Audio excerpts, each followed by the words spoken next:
જનક રાજા હતા, એની પાસે 9 યોગેશ્વરો ગયા, મહાન સંતો બધા હતા. એટલે જનક રાજા ઊભા થયા, 9 યોગેશ્વરોને બધાને એકી સાથે મળ્યા. તો પહેલાં કહ્યું, જનક રાજા આવું કેમ કર્યું તમે? બધાને એક એકને મળવાનું હોય એ સારું લાગે, આ તો ભેગા માથું ગાલીને તમે મળ્યા. તો જનક રાજા જ્ઞાની હતા, તેને કહ્યું કે આ એક એકને મળવા જવું અને એમાંથી 2-3 જણ રહી જાય, મારો દેહ પડી જાય તો મને બધાને મળવાનો દર્શનનો લાભ લેવાનું રહી જાય. જો એને જ્ઞાન હતું, તેને ખબર પડી કે એક એકને મળવા જતાં સમય પૂરો થઈ જાય, આપણા શરીરનો છૂટી જાય, ધર્મ આવો સમાગમ રહી જાય.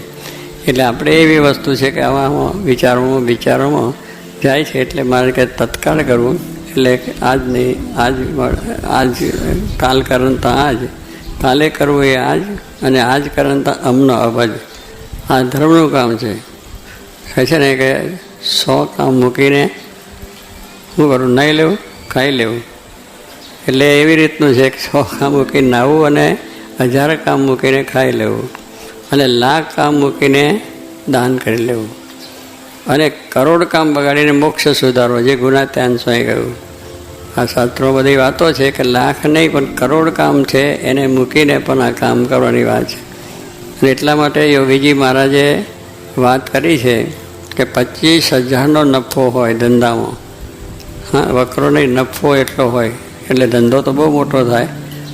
એટલો નફો દરરોજ થતો હોય તો પણ મૂકીને આ રવિવારની સભાના સત્સંગ સભામાં આવી જવું. એટલે આપણને એમ લાગે કે મોટા પુરુષોને કંઈ ખબર નથી કે આ વ્યવહાર કેમ ચાલતો હોય, શું થતું હોય છે. આવા બધા કામ મૂકીને, નફા મૂકીને ત્યાં ભજનમાં જવાનું હોય. પણ મહાન પુરુષો છે, સમજે છે આપણા હિતની વાત કરવા માટે. પણ આપણે પૈસામાં મોહ છે, જગતમાં મોહ છે, ફલાણું છે, એને છે એ બધા લગ્ન પ્રસંગમાં જાય, સિનેમા નાટકમાં જાય, પાર્ટીઓમાં જાય, ત્યાં બધો સમય મળે. અને અહીં હોય તો કંઈ ના નહીં, આપણે તો ઘરેથી નીકળ્યા હોય અને કોઈક મળે કે આ તો બહુ સરસ પાર્ટી છે, તમારે આવવાનું છે, તો એ બાજુ ચાલ્યો જાય. વાર ના લાગે, પાર્ટીમાં શું અહીં મળે લાભ. એવું છે કેટલાક વારી સિનેમાનો શો સારો છે, તું મારો મિત્ર, મેં પહેલાં તારા માટે હું ટિકિટ લીધી જ છે, મારે હતું કે આજે સારો શો છે અને તને લઈ જાઉં. ત્યાં આવતો તો મંદિરે ગયો સિનેમામાં, લ્યો એ મંદિર બધું, એમાં સિનેમામાં જોવાનું શું છે. એટલે આ કહેવાનું છે, જીવની વૃત્તિ એવી થઈ જાય છે. એટલે મારે કહ્યું નિરંતર સમાગમ કરવું. કેવું? નિરંતર 24 કલાક. એવું 24 કલાક તો થાય નહીં, પણ આપણે 8 કલાક કરીએ, 4 કલાક કરીએ, 2 કરીએ, 1 કલાક કરીએ તોય ભગવાન રાજી થઈ જાય. આપણે 24 કલાકની અંદર 1 કલાક ના કરી શકાય? થાય. 24 કલાક તમારું કામ કરો, બધી રીતનો વ્યવસાય કરો, કોઈ બીજું ત્રીજું, પણ 1 કલાક, અડધો કલાક પણ ભગવાન માટે ચાલીએ તો ભગવાન રાજી થાય કે મને પણ એને સંભાળ્યો આખા દિવસની અંદર. કારણ કે ભગવાને આપણને બધું આપ્યું છે, બધું આપણે દુનિયાનું સુખ લઈએ છીએ, પણ ભગવાનને સંભાળતા નથી. એના દર્શન કરવા જવું, એનો સમાગમ કરવો, આ બધી વિચારમાં થતું નથી. પણ સ્વામી કહે છે જો આ પ્રમાણે હોય મહિમા તો ભેટા તો આવી જ્ઞાન જો થશે તો સ્વામી કહે જીવ થશે. એટલે સમાગમ કરવાની વાત કરી છે. એ સમાગમ કરીએ તો જ અંતર શુદ્ધ થાય, તો જ આપણા માયાના ભાવ ટળે અને આપણી અંદર આ પ્રમાણે ધર્મ, જ્ઞાન, વૈરાગ, ભક્તિ આદિ ગુણો પ્રાપ્ત થાય અને ભગવાન આપણે પ્રાપ્ત થાય ને આપણે ભગવાનની ભક્તિ કરીને અક્ષર થઈને પુરુષોત્તમની સેવા જોડી જવાય. એટલે આવી વસ્તુ છે. એટલા માટે કે આ મનુષ્ય દેહને આવું સમજીને એને આ પ્રમાણે કરવું. સારી વસ્તુ છે, એનો સદુપયોગ થાય તો લોકોને લાભ થાય. કે આપણે મોટા ફેક્ટરીઓ કરે છે અને કેટલાક મોટા મોટા મશીન એમાં લાવે છે. હવે એ મશીન છે એ ફેક્ટરી ચલાવવા માટે છે, એમાંથી બહુ મોટો માલ, ઘણો મોટો માલ થાય, લોકોને ઉપયોગી થાય, આપણા દેશની પ્રગતિ થાય, દેશને મોટો લાભ થાય. પરદેશના પૈસા માલ મોકલીએ અને એના પૈસા એટલે દેશની અંદર કેટલો બધો લાભ થાય. પણ હવે એવું એક આપણે મશીન છે એને આપણે ગેરરસ્તે વાપરીએ અને એમાંથી બીજું ત્રીજું થાય તો એનો કોઈ અર્થ નથી થતો. એટલે ભગવાને કહ્યું છે કે આપણું શરીર છે એવું છે કે જેને કરીને આપણને પણ લાભ થાય અને બીજાને પણ લાભ થાય.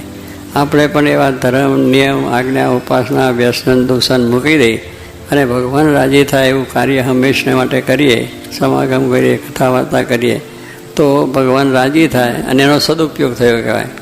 આ શરીરથી કોઈને મારીએ, કોઈને દુઃખ દઈએ, કોઈનું લઈ લઈએ અને દારૂને વ્યસનને પાર્ટીમાં જઈએ, અમૌસાને બધું થતું હોય તો એ ઉપયોગ ન થયો કહેવાય, એ ગેરઉપયોગ થઈ ગયો. સારી વસ્તુનો ઉપયોગ કરો તો બધાને લાભ થાય અને દુરુપયોગ કરો તો બધાને દુઃખ થાય. એટલે ભગવાનને મોટા પુરુષનો આગ્રહ છે કે આપણે આ વસ્તુથી એવું સમજીને તત્કાળ આ કાર્ય જો કરીએ તો આપણને શાંતિ થાય, બધી થઈ જાય છે. એટલા માટે કહ્યું કે દુર્લભો માનુષ દેહો દેહી નામ ક્ષણભંગુર તત્રાપી દુર્લભ મન્ય સાધુ સમાગમ. કે આપણું આ શરીર છે એ મળ્યું છે, એ મોઘું શરીર છે, એ માનવ દેહ અમૂલ્ય છે. દુર્લભો માનુષ દેહ એટલે દેહ છે દુર્લભ છે, પૈસા આપતો પડે નહીં, કરોડો અબજો રૂપિયા આપતો મળે ગમે તે એવો છે શરીર. જે અવયવ જે ભગવાને કર્યા છે એવું કોઈ બનાવી શકે? અવયવ સરસ કેવા છે, જેવા જેવા શરીરને જોઈએ એવું શરીર બનાવ્યું, રૂપાળું હૃદય. હવે એવો અવયવ અત્યારે કોઈ કરી શકે એમ નથી. વિજ્ઞાન વધુ છે પણ મેં કહ્યું રોબોટ બનાવે પણ રોબોટ જેવું કે એનું નામ જ રોબોટ એટલા માટે રાખ્યું છે, માણસ જેવું ના કહેવાય એને રોબોટ. પણ આટલો માણસ છે, આપણે બોલીએ ચાલીએ હાથ પગ બધું ચાલે એવું સરસ ભગવાન બનાવ્યું. તો એવું મનુષ્ય શરીર છે તો એનાથી ભગવાન રાજી થાય એવું હંમેશા આપણે કરવું જોઈએ. કામ કરો, વેપાર ધંધો બધું કરો, પણ આપણે 1 કલાક અડધો કલાક પણ આ સત્સંગ કાઢી લેવો.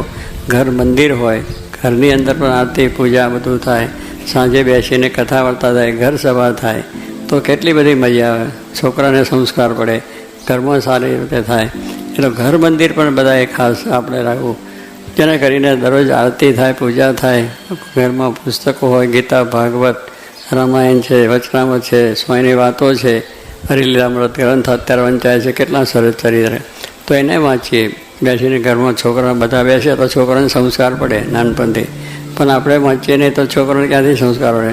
કે આપણે ટિકિટ લઈને સિનેમામાં જતા હોય તો છોકરાને ખબર પડે કે બાપા જાય છે તો આપણે જઈએ ને, એમાં કંઈ માલ તો હશે કે નહીં. તો કહેવાનું શું છે પછી કે સંસ્કાર આપણા જતા રહે. અત્યારે મંદિરને બદલે ટીવી થયું, મંદિર છે એને બદલે ટીવી આવી ગયું કે ટીવી જોવા બેસી જાય બધા આખા ઘરના ભેગા થઈને. એના બાપ હોય, મા હોય, બહેન હોય, દીકરી હોય, જ્યાં હોય, ભાઈઓ હોય, બધું થઈને ભેગા બેસેલો અને ટીવી સામે જોઈ રહે કલાક, 2 કલાક, 3 કલાક. એને મૂકતા નથી. બધું એટલું જો ભજનમાં બેઠા હોય કેટલું કામ થઈ જાય. સંસ્કાર પડે, શાંતિ રહે, સુખ રહે, કુટુંબમાં સંપ રહે અને એકબીજા પ્રત્યેનો પ્રેમ વધે, આપણી ભક્તિ વધે, સત્સંગ વધે. વાંચો, પુસ્તક વાંચો, ગીતા, રામાયણ, મહાભારત જે છે, વચનામૃત આપણે છે, શિક્ષાપત્રી છે, કેટલી સરસ આપ્યું છે. આવું બધું આપણા ધર્મ ગ્રંથો બધું આપ્યું છે આપણને ભગવાને, અને એને વાંચવું એને બદલે અશ્લીલ બધા વાંચવાનો. અશ્લીલ પુસ્તકો છે, અશ્લીલ બધી સામગ્રીઓ છે, જોવાનું અશ્લીલ, ખાવાનું અશ્લીલ, બધું માંસાહાર ખાવાનું. આ એક આપણો જે ખોરાક છે એ તો પશુ સિંહ વાઘ ન પશુ, આપણો ખોરાક જ નથી. આપણો ખોરાક તો શુદ્ધ શાકાહારી છે, આપણો ખોરાક છે.